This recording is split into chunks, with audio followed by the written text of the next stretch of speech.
Donc en fait, les quatre personnages sont constitués de caractéristiques dichotomiques. En fait, il y en a 6. Il y a 6 dichotomies. L'individualisme qui s'oppose au sens du collectif. Alors celui qui est le plus individualiste, c'est le guerrier.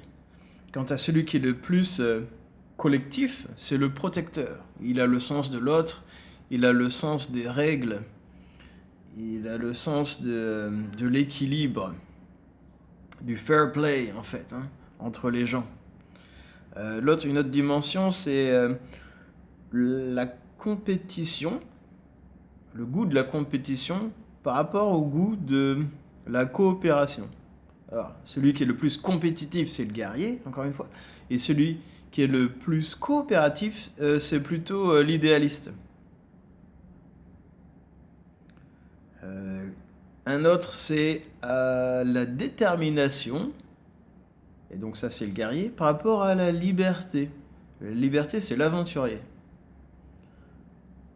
En fait, la détermination, c'est qu'on a décidé de ce qu'on voulait faire, et qu'on a éliminé toutes les autres possibilités, et qu'on se jure en fait d'atteindre notre but. C'est ça la détermination. Et ça, c'est une détermination guerrière. Par contre, l'aventurier, lui, ce qui l'intéresse, c'est d'aller à l'aventure. Et en fait, l'idée de l'aventure, le goût du risque, le goût d'affronter les dangers, etc.,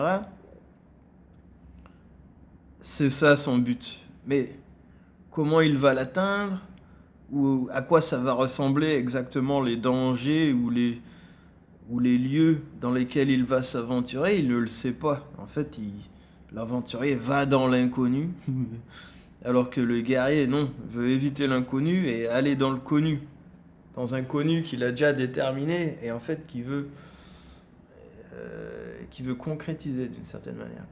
Alors, le style cognitif concret, c'est l'approche guerrière. C'est l'approche guerrière qui va nous permettre d'obtenir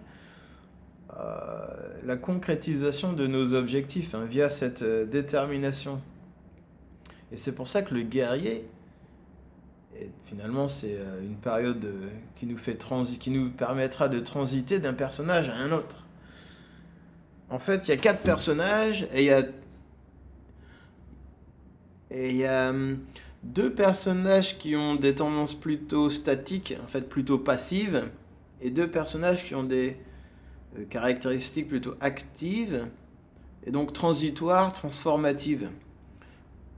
L'aventurier, c'est lui qui va nous faire passer du protecteur à l'idéaliste. Effectivement, on peut choisir son personnage quand on veut. Et donc, celui qui a le style cognitif le plus abstrait, c'est l'idéaliste. Celui qui a le style cognitif le plus concret, c'est le protecteur. Donc, ce qui oppose l'aventurier à l'idéaliste, c'est l'extraversion. En fait, l'aventurier, il est extraverti. Et l'idéaliste est